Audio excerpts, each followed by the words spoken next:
Ayah seorang Taipan ingin menguji saya dan anak haramnya dengan menyuruh kami mengikuti tender secara independen. Siapapun yang memenangkan tender akan menjadi ahli waris.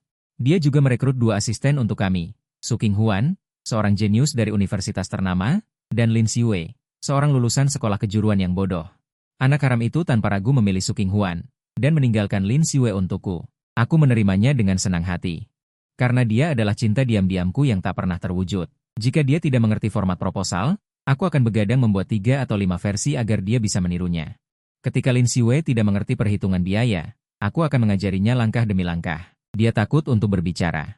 Aku akan membawanya berlatih pidato ratusan kali di depan cermin. Aku pikir Lin Xiwei hanya butuh waktu untuk berkembang, asalkan aku cukup berusaha. Dia pasti bisa berubah. Sampai hari penawaran dibuka, informasi bocor. Aku kalah 1 yuan dan harus mengajukan ulang tawaran. Ayah langsung mengumumkan bahwa anak haram itu mewarisi warisan itu. Aku merasa dingin. Aku meminta penyelidikan menyeluruh, tetapi malah ditampar. Jika kamu tidak bisa menerima kekalahan, pergilah.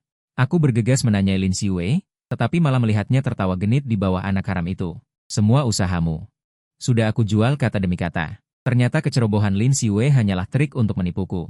Aku muntah darah dan jatuh. Ketika aku membuka mata lagi, aku kembali ke hari memilih asisten. Aku masih linglung mencerna kejutan kelahiran kembali ini. Chen Xingye sudah mulai berbicara dengan munafik, adikku masih muda, aku harus mengalah padanya. Dia berpura-pura murah hati, menatap Su Qinghuan yang terkejut, tetapi matanya tanpa sadar melirik ke arah ayahnya dengan nada provokatif. Qinghuan, aku serahkan padamu. Semoga kalian berdua bekerja sama dengan baik. Setelah mengatakan itu, Chen Xingye menundukkan kepalanya, seolah-olah dia telah menderita ketidakadilan yang besar. Aku ditarik kembali ke dunia nyata oleh kata-katanya, tetapi aku masih tidak mengatakan apa-apa karena aku tahu. Akan ada orang yang membela dia. Anak haram ini jelas 2 tahun lebih tua dariku, tetapi dia selalu berpura-pura lemah. Seperti rapat dewan direksi terakhir kali, Chen Xingye jelas menginginkan posisi direktur departemen pemasaran, tetapi dia hanya berkata dengan mata merah. Adik lebih cocok. Akibatnya, semua direktur memujinya karena rendah hati dan berbalik untuk memaksaku menyerahkan posisi itu secara sukarela. Apapun yang diinginkan Chen Xingye, dia tidak pernah mengatakannya secara langsung. Dia hanya akan berpura-pura pengertian dan kemudian menunjukkan sikap dianiaya. Membiarkan orang lain berbicara untuknya. Dengan cara ini, dia tidak mengalami kerugian dan mendapatkan reputasi yang baik hati dan penyayang. Benar saja, detik berikutnya, ayah membanting meja dan berkata, omong kosong. Yichuan adalah putra sulungku. Aku menaruh harapan besar padanya. Bagaimana aku bisa membiarkannya terbebani oleh seorang lulusan sekolah kejuruan? Kemudian dia memelototiku dengan nada yang tidak bisa dibantah. Lin Xiwei bersamamu. Ini tidak bisa dinegosiasikan. Aku mencibir dalam hati. Inilah yang orang luar katakan. Ayah seorang miliarder yang tidak meninggalkan istri yang menemani dari nol, yang mencintai anak-anaknya seperti nyawanya sendiri. Diam-diam, anak haramnya lebih tua dariku. Selalu seperti ini. Aku, yang sudah lama melihatnya dengan jelas, tidak ingin berdebat. Terserah, aku pasrah saja. Aku bahkan tidak repot-repot melirik. Kali ini, tidak peduli bagaimana mereka berencana. Aku tidak akan mengulangi kesalahan yang sama. Chen Xingye diam-diam menghela napas lega, menyeka sudut matanya, dan hendak mengatakan sesuatu. Lin Xiwei malah berbicara, Tuan Chen, meskipun aku lulusan diploma. Tapi aku pernah magang di perusahaan besar, berpartisipasi dalam proyek amal internasional. Suaranya melembut. Dia juga mengeluarkan beberapa sertifikat dari tasnya. Tahun lalu, dalam kompetisi analisis kasus bisnis internasional, aku adalah juara wilayah Asia Pasifik. Hatiku terkejut. Meskipun aku tahu bahwa Lin Xiwei berpura-pura di kehidupan sebelumnya, aku tidak menyangka dia begitu kuat. Benar juga. Setelah aku meninggal di kehidupan sebelumnya, Lin Xiwei membantu Chen Xingye menstabilkan perusahaan ayah. Tindakannya tegas dan efisien, bahkan sekelompok rubah tua di dewan direksi. Semua terkesan padanya. Hanya saja, mengapa Lin Xiwei begitu terpikat pada Chen Xingye, padahal, akulah yang pertama kali bertemu dengannya. Ayah membolak-balik sertifikatnya. Ekspresinya berangsur-angsur melunak. Lin Xiwei menambahkan, jika Tuan Muda Chen tidak keberatan, aku bisa mendemonstrasikan analisis data di tempat. Dia membuka perangkat lunak pemodelan di ponselnya. Di antara jari-jari yang menari. Sekelompok model prediksi pasar yang kompleks. Namun, dia tetap tenang. Aku menatap dingin adegan yang tidak pernah muncul di kehidupan sebelumnya ini. Tiba-tiba menyadari bahwa Lin Xiwei juga terlahir kembali. Ayah akhirnya setuju. Karena begitu, biarkan Lin Xiwei mengikuti Xingye saja. Su Qinghuan yang berada di samping tiba-tiba menjadi cemas. Tidak boleh. Dia mendorong Lin Xiwei menjauh. Melirikku dengan jijik. Su Qinghuan menggigit bibirnya dan tidak berkata apa-apa, tetapi penolakan di matanya tidak berkurang sedikit pun. Melihat jijik Suking Huan pada wajahku ini, aku hanya bisa menghela napas. Sejak usia 18 tahun. Perutku telah ditinggalkan oleh ayah. Wajah ini selalu dibenci di mana-mana. Mungkin Lin Xiwei juga karena ini. Makanya dia memperlakukanku seperti itu di kehidupan sebelumnya. Chen Xingyue berdiri pada waktu yang tepat. Ayah, jangan mempersulit seorang lulusan. Buah yang dipaksakan tidak manis. Sikap ayah segera melembut. Menepuk pundaknya sambil memuji, kamu ini terlalu baik. Susing Huan, dengan wajah penuh amarah, langsung menatapnya dengan penuh terima kasih, matanya sedikit memerah. Aku berdiri di samping, tidak tahan lagi melihat sandiwara menjijikan ini, dan berkata tanpa berpikir. Apa susahnya? Saudara bisa menaklukkan mereka berdua. Chen Xingyue tersipu. Mendekati kedua orang di sampingnya, apa yang kamu katakan? Susing Huan dan Lin Xiwei sangat menarik. Seorang mawar merah yang ganas dengan pinggang ramping, seorang bunga lili putih yang anggun dan murni. Sejak mereka masuk, tatapan Chen Xingyue tidak pernah lepas dari mereka berdua. Ayah tampak berpikir, kamu benar-benar tidak mau? Tidak mau. Aku tidak menyukai keduanya. Mereka berdua menatapku bersamaan. Dengan keraguan yang jelas di mata mereka. Tatapan Lin Xiwei lebih kompleks, seolah bercampur dengan emosi lain. Aku tidak mengerti, dan tidak ingin mempelajari lagi pikirannya yang rumit itu. Bisakah kamu menanganinya sendiri? Aku tahu keberpihakan ayah. Meskipun percaya diri, aku hanya mengatakan untuk berusaha sekuat tenaga. Jika gagal, anggap saja sebagai pengalaman. Kata-kata ini sepertinya menyenangkan hati ayah. Dia tertawa terbahak-bahak. Berani. Tidak salah lagi, kamu adalah putraku yang lulus dari Ivy League. Sayangnya, aku terlalu naif. Menaruh seluruh perhatian pada Lin Xiwei, bahkan mengabaikan pergerakan perusahaan keluarga. Aku pikir aku adalah satu-satunya anak sah. Ayah, seberapapun berat sebelah, tidak akan memperlakukanku dengan buruk. Siapa sangka dia tidak meninggalkan sepeser pun untukku. Hanya memikirkan kekasihnya dan anak haramnya. Setelah mereka mewarisi kekayaan besar, mereka menghambur-hamburkannya, sementara aku terjebak dalam perselisihan. Kesalahan ini tidak boleh kulakukan lagi. Hari-hari berikutnya, aku mencurahkan seluruh tenaga untuk persiapan lelang, bekerja 18 jam sehari. Secara pribadi berkeliling negara untuk memeriksa perbedaan harga bahan baku, tidak tidur selama 72 jam berturut-turut untuk menyelesaikan tender, bahkan mempelajari hampir 5.000 dokumen tender kelompok. Meringkas trik penawaran. Tidak ada waktu untuk peduli apa yang dilakukan Lin Xiwei dan Chen Xingyue. Namun, tepat pada tengah malam sehari sebelum pembukaan tender, ketika aku baru saja menyelesaikan pemeriksaan akhir, bel pintu tiba-tiba berbunyi. Sosok Lin Xiwei muncul di kamera pengawas. Dia menggendong Snowball, boneka kucing ragdoll yang kami pelihara bersama di SMA. Suaranya lembut, penuh godaan, Yichuan, Snowball sakit. Dia tidak mau makan. Aku tahu ini jebakan, tapi melihat Snowball yang lemah. Aku tetap membuka pintu. Lin Xiwei secara tak terduga mengenakan seragam sekolah SMA-nya, dan rambutnya dikuncir seperti dulu. Dia mengeluarkan sebotol Lafite 1982 dari tasnya. Ingat, kamu bilang akan berbagi anggur ini denganku nanti. Pikiranku tertarik kembali ke 8 tahun lalu, ayah sengaja mengaturku masuk SMA Gongli untuk menguji kemampuanku. Di hari pertama sekolah, aku sudah menjadi bahan gunjingan teman-teman karena 8 bekas luka di wajahku. Hanya Lin Xiwei yang berinisiatif duduk di sampingku. Dia dikenal sebagai lelucon, tapi selalu suka meminta bantuan mengerjakan soal. Banyak yang mengejarnya tapi tidak ada yang dihiraukannya. Hanya aku yang jadi pengecualian, benih-benih cinta remaja mulai tumbuh. Cinta terpendam yang panjang pun dimulai, saat ini Lin Xiwei di seberangku masih dekat, tapi sorot matanya tak lagi polos seperti dulu. Aku sadar bahwa tujuannya tidak murni, tapi tetap saja aku tak bisa menahan diri untuk menerima gelas anggur itu. Setelah 3 gelas anggur habis, aku berpura-pura mabuk, dan benar saja, aku melihatnya diam-diam menuangkan bubuk putih ke dalam gelasku. Aku meraih pergelangan tangannya dengan kasar, obat bius, Lin Xiwei. Demi Chen Xingyue, kau sampai melakukan hal seperti ini, raut wajahnya langsung pucat pasi. Kemudian dia memasang ekspresi terluka, aku hanya ingin kau tidur nyenyak, aku menghempaskan tangannya. Pergi dari sini, beritahu Chen Xingyue, sampai jumpa besok. Keesokan harinya di lokasi tender, aku tampak tenang, tapi Chen Xingyue tampak sangat puas. Bahkan di area istirahat dia menyombongkan diri kepada para direktur, tender kali ini sudah kami persiapkan selama 3 bulan, pasti tidak akan gagal. Namun, saat pembawa acara mengumumkan harga dasar tender, senyum Chen Xingyue membeku. Dia berdiri dengan kehilangan kendali. Ini tidak mungkin, harga dasarnya seharusnya 287 juta. Begitu kata-kata itu keluar, dia menyadari telah keceplosan.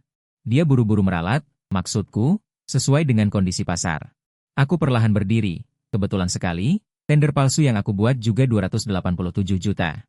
Seluruh ruangan gempar, Aku membuka proyeksi ponsel dan memutar video pengawasan Lin Xiwei yang memasukkan obat bius tadi malam.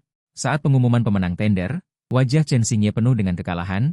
Aku menatap ayah dengan penuh harap. Menunggu dia mengumumkan hasil warisan, tapi dia terdiam lama, lalu berkata dengan lantang.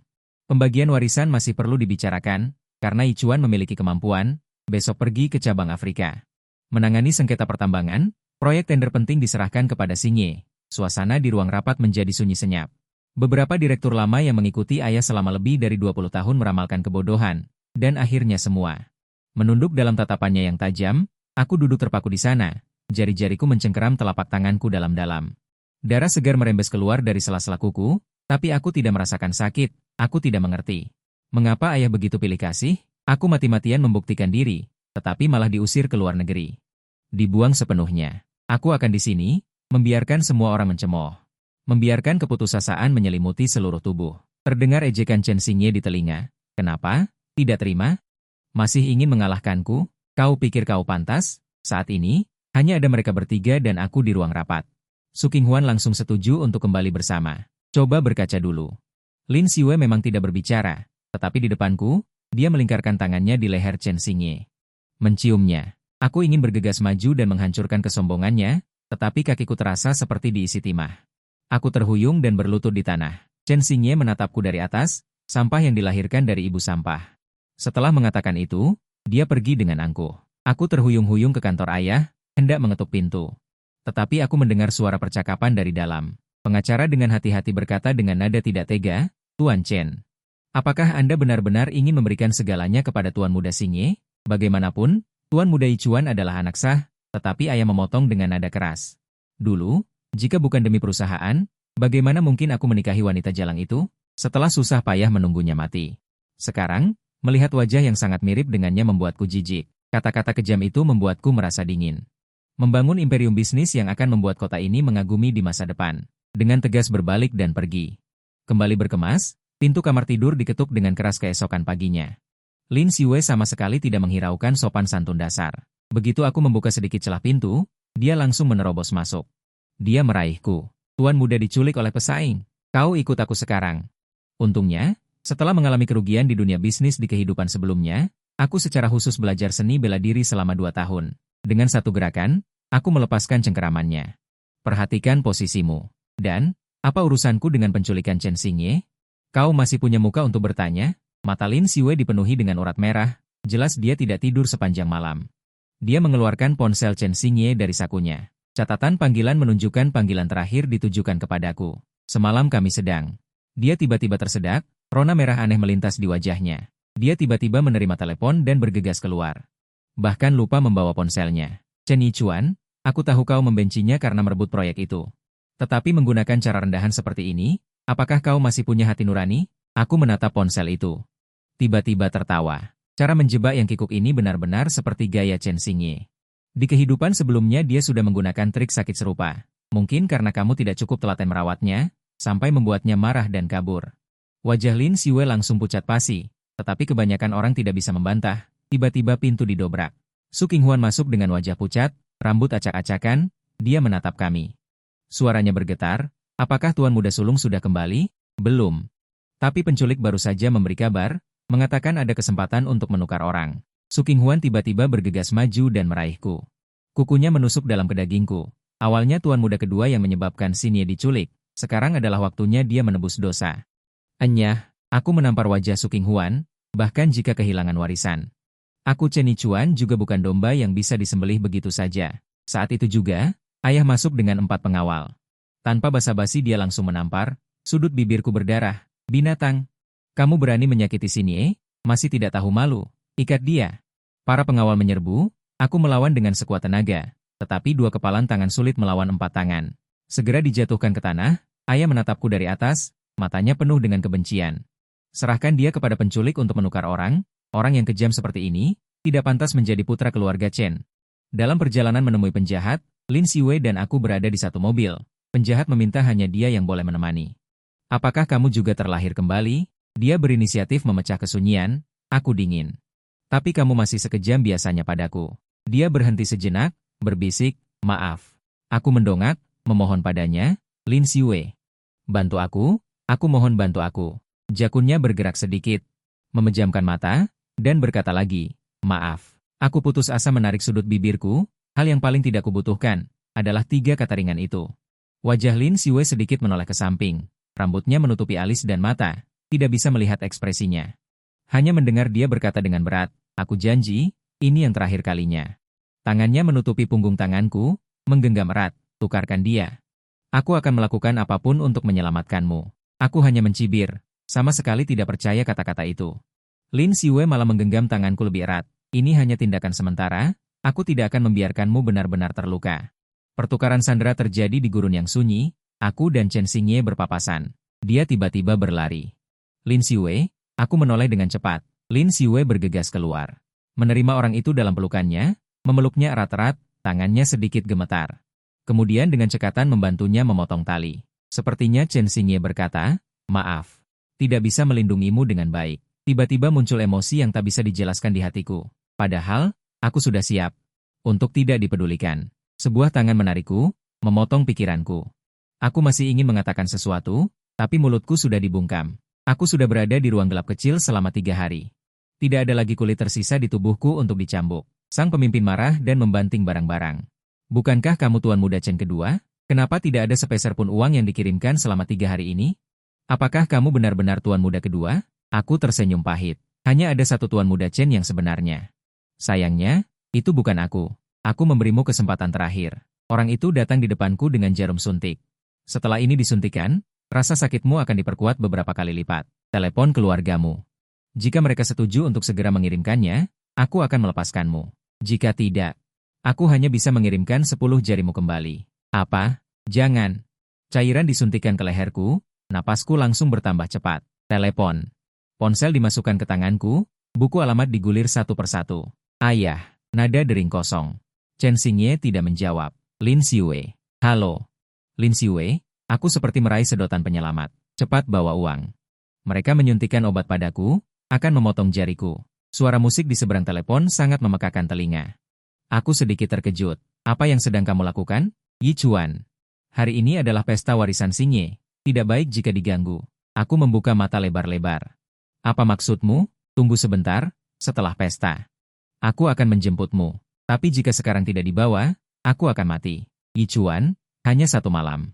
Jangan membuat masalah, oke? Penculik itu mencibir, jelas tidak berharap. Aku menggertakkan gigi dan gemetar. Tapi kamu bilang tidak akan membiarkanku benar-benar terluka. Di sana hening sejenak. Baiklah, telepon ditutup setelah semua orang selesai berbicara. Halo, Lin Xue, coba telepon lagi. Muncul pemberitahuan telepon dimatikan. Para penculik berdecak 2 kali. Kau benar-benar tuan muda keluarga Chen. Sial, buang-buang waktuku saja. Aku hanya butuh uang. Perlahan menegakkan tubuh, kesedihan berangsur-angsur surut, digantikan dengan rasa dingin. Jangan melamun. Lepaskan ikatan. Orang-orang yang tadi ingin menodongkan senjata. Segera bangkit dan membantu memotong tali. Tuan Chen.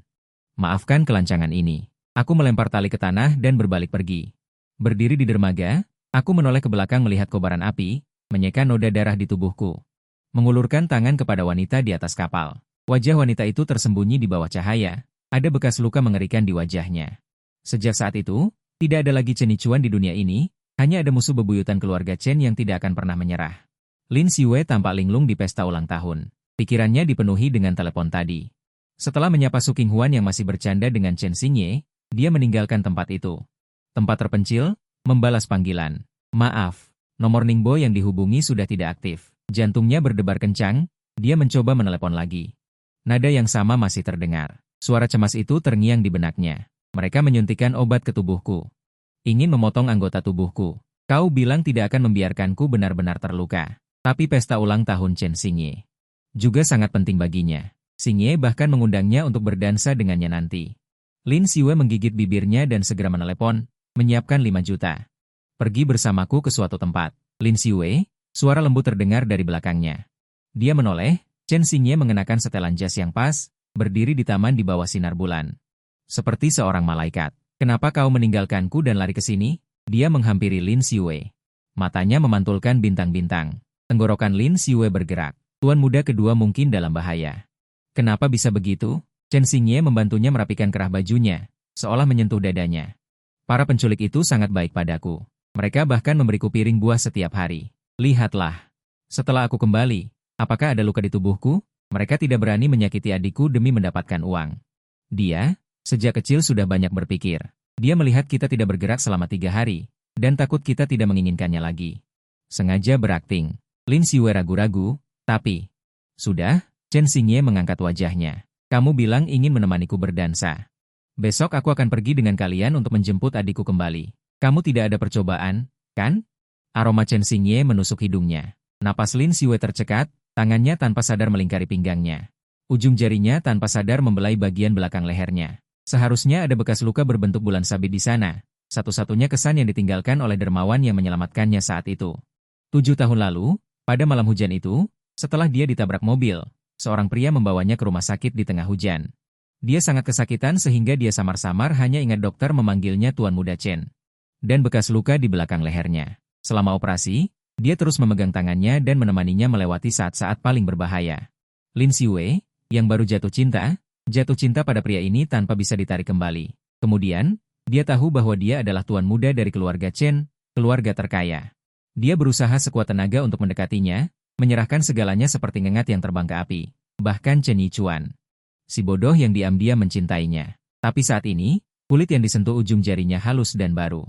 Dia dengan bingung mendorong Chen Xingye menjauh. Bekas lukamu di mana? Bekas luka apa? Chen Xingye dengan bingung menyentuh bagian belakang lehernya. Kamu bilang yang terakhir kali, itu hanya bekas merah yang tidak sengaja tergores. Sudah lama hilang. Dia mencibir. Kalau bicara soal bekas luka, Chen Yichuan memiliki banyak. Wajah Lin Xiwei langsung pucat, telinganya berdenging. Dia salah mencari dermawan. Ponsel tiba-tiba berdering dengan mendesak. Dia dengan linglung mengangkatnya. Kamu bilang apa? Ponsel langsung jatuh ke tanah. Chen Xingye tertegun. Lin Xiwei. Lin Xiwei mendorongnya menjauh. Berlari jauh. Di tengah kobaran api, petugas pemadam kebakaran sibuk menyelamatkan nyawa. Tidak ada jalan lain yang bisa diambil di sini. Jika benar-benar ingin lari, satu-satunya kemungkinan adalah melompat ke laut. Jangan halangi aku. Dia yang salah mengenali orang. Dan menyakitinya. Lin Xiwei ingin melompat ke laut seperti orang gila, tetapi dihalangi oleh anak buahnya. Tetapi bagaimana mereka bisa menghentikan orang yang sudah gila? Tepat ketika Lin Xiwei hendak melompat. Sebuah tamparan keras mendarat di wajahnya. Bangun, ini Su Qinghuan. Su Qinghuan sedikit gemetar, terengah-engah. Pikiran Chen Yichuan begitu dalam. Bagaimana kau tahu dia tidak pura-pura mati? Apa katamu? Lin Xiwei menutupi wajahnya. Suaranya sedikit bergetar saat menatapnya. Dada Su Qinghuan naik turun dengan hebat beberapa kali, memutuskan untuk terus berbohong.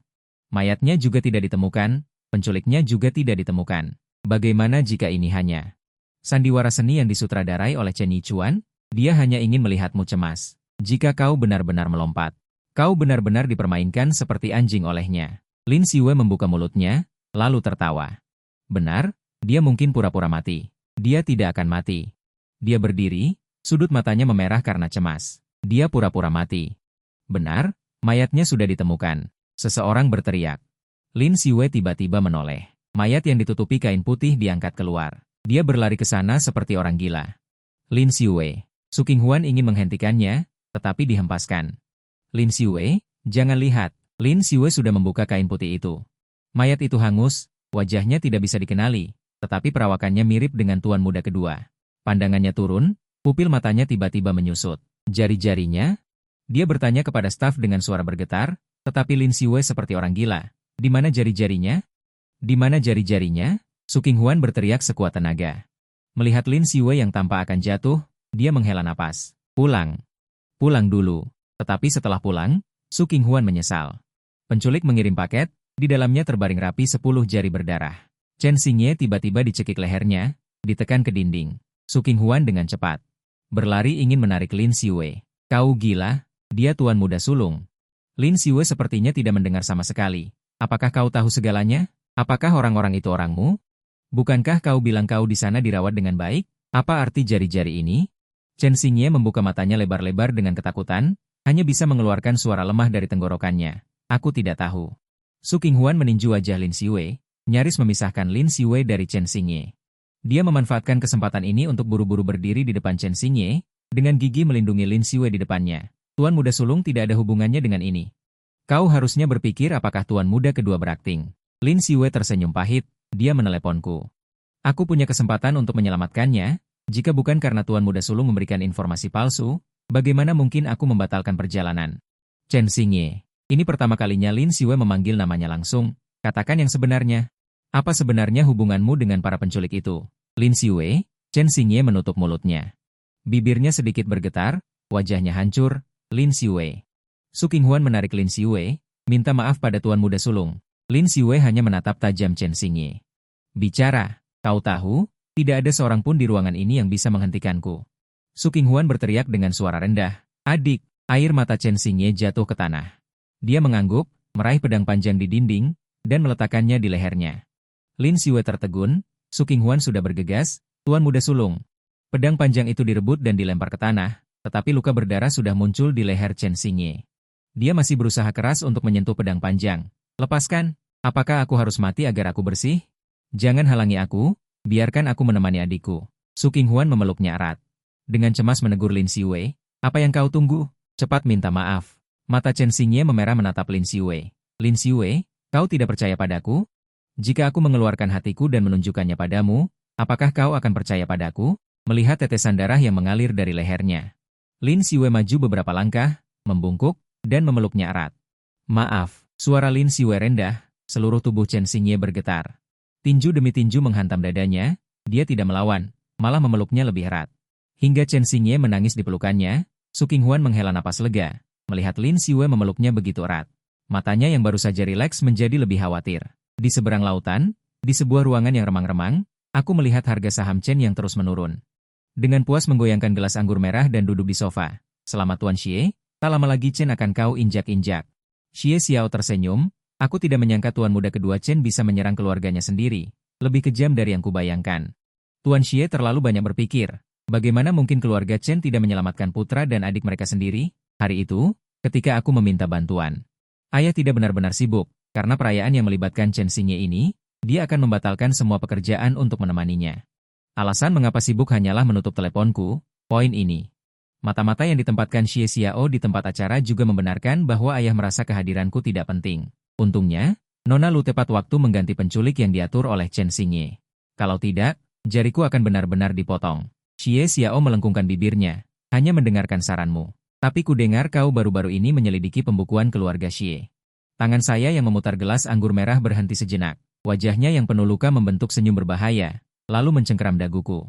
Lagi pula tidak besar, tekanan yang sangat kuat. Ingat mengapa kita bersama. Selain menekan keluarga Chen, hal lain tidak boleh kau sentuh. Aku bisa memalsukan kematian seseorang.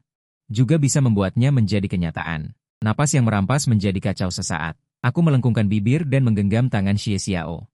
Tentu saja, Tuan Xie, kita akan menjadi mitra terbaik. Dia tertegun dan melepaskanku. Dokter mayat mengatakan, wajahmu bisa disembuhkan. Bersiaplah untuk operasi baru-baru ini. Mataku berbinar. Melihat Xie Xiao hendak pergi, aku memanggilnya.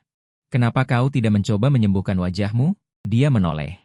Kau sangat peduli dengan penampilanku? Aku buru-buru menenangkan, aku tidak bermaksud begitu. Terserah Anda. Xie Xiao melirikku, menutup pintu dan pergi. Aku dan Xie Xiao bersama saat aku bersiap untuk tender. Keluarga Xie dan keluarga Chen adalah musuh bebuyutan. Saat itu, keluarga Chen menggunakan sedikit cara untuk memaksa ayah Xie mati. Keluarga Xie terpaksa pergi ke luar negeri untuk berkembang. Xie Xiao tidak menghiraukan masa lalu. Menerimaku, putra dari musuh. Dia harus menikah untuk mewarisi warisan orang tuanya, melawan paman dan bibi yang mengintai. Tetapi karena bekas luka di wajahnya, sifatnya yang tidak tersenyum selalu membuat pria takut. Aku membutuhkan pendukung yang kuat untuk melawan. Kakak perempuan yang sewaktu-waktu bisa menyingkirkanku, bahkan keluarga Chen. Fakta membuktikan bahwa kewaspadaanku tidak salah. Kami berdua, orang-orang yang memiliki bekas luka di wajah dan tidak disukai, bersatu. Setelah bekas luka di wajah disembuhkan, aku mulai tidak menolak berbagai pertemuan. Dulu aku selalu tidak hadir jika bisa, jika hadir juga harus memakai topeng. Sampai-sampai aku lupa bagaimana rupaku sebenarnya. Xie Xiao tidak peduli. Wanita-wanita cantik muncul di berbagai tempat pertemuan. Mengabaikan para wanita cantik. Hanya saja aku baru tahu kemudian, ketika aku menggandeng lengan Xie Xiao dan keluar masuk. Ada seorang wanita yang selalu duduk tidak jauh dan mengamatiku diam-diam. Hari ini minum dengan linglung, ketika tidak bisa berdiri tegak di tangga. Tiba-tiba sebuah tangan terulur dari belakang untuk melindungiku. Tuan muda kedua benar-benar tidak menunjukkan belas kasihan kepada keluarga Chen baru-baru ini. Mendengar suara itu, Aku langsung menoleh. Terbangun setengah sadar. Lin Xiwei, berpakaian rapi dengan pakaian yang dibuat khusus. Sama sekali tidak terlihat seperti asisten sebelumnya, berbaur sempurna di antara para tokoh masyarakat. Bagaimana kau bisa menemukan tempat ini? Aku adalah orangnya Tuan Muda Sulung. Dia menatapku, tentu saja harus mewakili kepentingannya. Aku mengepalkan tinju. Keluarga Chen mengalami masalah, harga saham jatuh. Dividen Chen Xingye mungkin hilang, bahkan mungkin menanggung hutang besar. Tidak heran harga saham Chen baru-baru ini memiliki tren pemulihan. Seharusnya bisa menghancurkan segalanya. Tapi kenapa Lin Xiwei datang? Kenapa kau selalu menentangku? Aku tidak menentangmu. Lin Xiwei selangkah mendekatiku. Memaksaku bersandar ke dinding. Hanya saja jika aku tidak membantunya secara rahasia, aku tidak akan punya kesempatan menggunakan sumber daya mereka untuk menemukannya. Daguku diangkat dengan lembut olehnya. Tuan muda kedua, kau lebih pintar dan cakap dari yang kubayangkan. Kau tahu sudah berapa lama aku mencarimu? Aku takut dokter akan memukul tangannya. Langsung membuat punggung tangannya memerah. Lin Xiwei tidak peduli sama sekali, malah tertawa. Ini nyata. Semuanya nyata. Kau tidak mati. Aku tahu kegigihanku benar. Yichuan, dia dengan bersemangat meraih tanganku. Ikut aku pulang. Lepaskan. Aku meronta dengan keras. Mendorong Lin Xiwei dengan keras. Anggap saja aku sudah mati. Tidakkah itu lebih baik? Kenapa kau terus menghantuiku? Dia seperti tertusuk sesuatu, matanya bahkan memerah. Tentu saja. Untuk waktu yang cukup lama, aku mengira kau sudah mati. Kau tahu hari-hari itu. Bagaimana aku menjalaninya? Lin Xiwei menekanku ke dinding, menatapku. Matanya penuh dengan kesungguhan. Aku tidak pernah tahu bahwa ruangan tanpamu terasa begitu kosong. Aku sudah mengambil keputusan. Jika surga memberiku kesempatan untuk memulai dari awal, aku akan menggunakan hidupku untuk memenuhi janjiku. Tidak akan membiarkanmu terluka lagi. Aku pernah mencoba bunuh diri, dan semuanya ditemukan oleh Su Qinghuan. Aku pikir aku akan hidup dalam kebingungan sampai mati, dan bertemu denganmu lagi. Sampai aku menemukan ada seseorang yang terus menargetkan keluarga Chen. Tetapi tidak bisa memahami detailnya. Saat itu aku tahu, kau mungkin belum mati. Hanya kau yang bisa melakukan hal seperti ini. Semakin Lin Xiwei berbicara, semakin tidak stabil napasnya, bahkan membelai wajahku ke atas. Yichuan, aku tidak ingin menjadi asisten Chen Xingye lagi. Aku ingin menjadi orang yang tidak bisa kamu tinggalkan selamanya. Bagaimanapun keadaan keluarga Chen, tidak masalah. Aku hanya ingin membawamu pergi. Benarkah? Aku mendongak, mendekatinya. Kalau begitu dengarkan baik-baik. Masa aku paling mencintaimu sudah berlalu. Aku tidak menginginkanmu lagi. Lin Xiwei tertegun. Bagaimanapun juga, aku tidak akan mencintaimu lagi. Dia menatapku dengan ekspresi rumit. Aku mencibir, berbalik dan pergi. Baru saja melangkah keluar. Sebuah sapu tangan disodorkan. Aku mendongak, melihat ekspresi dingin Xie Xiao. Bukan datang untuk sadar, apa yang kamu lakukan selama ini? Aku sedikit terkejut menerima sapu tangan itu. Tidak kusangka Direktur Xie akan datang menemuiku secara pribadi. Tapi kamu salah paham. Aku hanya penasaran. Dengan siapa kamu bertemu? Dia mengangkat alisnya dengan penuh arti. Aku tersenyum. Sudah kuduga tidak ada yang bisa disembunyikan dari mata Direktur Xie. Chen, dia mendongak. Menatap mataku. Tapi kerjasamaku harus menjamin kesetiaan mutlak, jika tidak. Sejak ketahuan aku memeriksa keuangan Xie Xiao sangat waspada terhadapku. Tapi aku tidak bisa mengatakan aku memeriksa keuangannya. Hanya karena aku tidak mempercayainya saja. Itu akan merusak hubungan kerjasama. Aku menutup mulutnya. Tenang saja, aku sama sekali tidak pergi menemui orang berambut licinmu di belakangmu. Xie Xiao mengangkat alis. Tidak bertanya lebih lanjut. Aku tidak tahu apa yang dipikirkan Lin Xiwei. Aku tidak bertemu dengannya lagi. Dia juga tidak menentangku lagi. Keluarga Chen benar-benar menurun dari hari ke hari. Pada hari Xie mengumumkan pengambil alihan keluarga Chen. Awalnya aku ingin ikut pergi karena perjanjianku dengan Xie Xiao adalah aku membantunya mendapatkan warisan. Dia membantuku mendapatkan keluarga Chen. Tapi begitu aku keluar, pandanganku menjadi gelap dan aku pingsan. Ketika aku bangun lagi, aku sudah berbaring di perkebunan asing. Pergelangan tangan dan kakiku diikat di tempat tidur. Jadilah anak baik, maafkan aku. Suara yang familiar terdengar, Lin Xiwei. Aku tertegun, diikuti oleh kemarahan yang tak bisa disembunyikan. Lepaskan aku. Dia duduk di tepi tempat tidur, menyentuh wajahku dengan lembut. Tidak bisa. Kamu bilang kalau aku membawamu pergi, kamu akan bunuh diri. Bahkan jika kamu bukan orang yang menepati janji, aku harus mencegah kemungkinan ini. Ini penculikan. Tentu saja aku tahu. Lin Xiwei tertawa. Jadi aku sudah bersiap untuk tidak kembali ke negara ini seumur hidup. Pulau ini diam-diam kubeli dengan uang Chen Xingye. Inilah rumah abadi kita. Aku tertegun. Apa maksudmu? Lin Xiwei membungkuk. Selama ini aku terus Mencari tempat tinggal terbaik kita. Aku menjelajahi seluruh dunia, dan disinilah tempatnya luas dan penduduknya sedikit. 4 musim seperti musim semi, iklim yang kau sukai, Yi Chuan. Aku tahu kau marah padaku, tidak apa-apa. Aku punya puluhan tahun untuk membujukmu. Saat kau sudah berpikir jernih dan tidak ingin pergi, aku tentu akan melepaskanmu. Lin Siwei menatapku dengan tatapan tergila-gila. Percayalah padaku, Yi Chuan. Bahkan di pulau ini, aku akan memberimu kehidupan terbaik. Aku memalingkan wajah, tidak melihatnya. Dia tertawa. Apa kau pikir Xie Xiao akan datang menyelamatkanmu? Hari ini adalah hari dia mengakuisisi Cheng Shi. Melewatkan kesempatan ini. Tidak akan ada lagi kesempatan. Aku menggertakkan gigi. Lin Siwei benar. 3 bulan lalu, aku dan Xie Xiao memang murni bertukar keuntungan. Dari mana datangnya perasaan yang membuatnya menyerah? Pada kesempatan sekali seumur hidup, terlebih lagi, bahkan jika Xie Xiao ingin mencari. Dia pasti tidak akan menemukan ruang bawah tanah yang bahkan GPS pun diblokir ini. Yi Chuan. Lin Siwei tiba-tiba berlutut di depanku, jari-jari dinginnya menyentuh wajahku. Tahukah kau? Aku jatuh cinta pada Chen Xingye hanya karena malam hujan 7 tahun lalu. Suaranya lembut seperti sedang bercerita. Saat aku tertabrak mobil, dialah yang membawaku ke rumah sakit dan menemaniku menjalani operasi. Pupil mataku tiba-tiba mengecil. Malam hujan itu, aku memang sedang dalam perjalanan pulang. Menyelamatkan seorang gadis berlumuran darah, tetapi setelah ambulans datang, ayahku segera memanggilku pergi. Sama sekali tidak tahu siapa dia. Setelah orang tua meninggal, semua orang hanya menginginkan tubuhku. Lin Siwei melepaskan tali di pergelangan tanganku, menunjukkan senyum yang tidak wajar. Hanya dia yang memberiku cinta tanpa syarat. Jadi aku membantunya mencuri dokumen tender, memasukkan obat-obatan, bahkan menculikmu.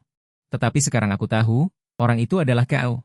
Jadi aku mengambil uang Chen Xingye dari rekening Swiss dan memindahkannya, cukup untuk kita hidup 10 generasi. Aku menatap wanita gila ini dengan kaget.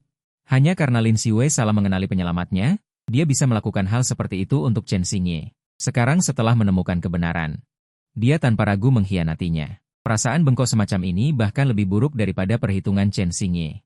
Yang lebih mengerikan lagi, dahi Lin Siwei menempel di dahiku. Mari kita punya seorang putra. Biarkan aku melihatmu saat kecil. Mengurungmu, juga mengurungku. Tidak, air mata mengalir dari sudut mataku. Lepaskan aku.